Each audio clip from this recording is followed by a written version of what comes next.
موږ اوس هسپتال ته تللو، اوسنۍ خبره ده، د قاري صاحبان را سره وو، هغه ماشوم چېرته پوړو نه را پرېوتی او دا اوږه یې ماته ده.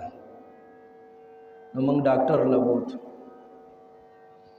هسپتال کې یو سړی په دې سټیچر باندې پروت دی او دا خپې ټوله چوره چوره ده، ماته د مکمل وه، غوټه پنجره پکې لګېدلې ده تیزې پورې. ډېر په تکلیف کې دی، ډېر زیات په تکلیف کې دی. نو موږ یې پېژندلو، نو موږ ته اشاره وکړه چې زما خواته لږ راشئ. هسې دا بیمار سړی چې یي او دله لږ خواله ورشي، لږ ورسره ودرېږي، الله به دې جوړ کړي. نو د هغه لږه حوصله افزایي کېږي. نو موږ ورغلو. نو ما ورته وی دا دومره تکلیف تاته څنګه ورسېده؟ سترګو کې اوښکې رالې، په ژړا شو.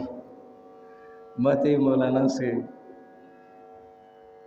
یو کس نه مې رکشه واخیسته، او چې رکشه مې ته واخیستله نو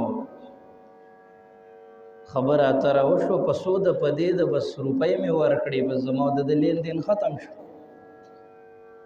یو میاشت بعد را پسې راغی چې د رکشه کې هارنې لګېدلي دي او دا ماله راکړه. ما ورته وی چې دا خو زما حق دی، ستا او زما خو په دې خبره نه ده شوې.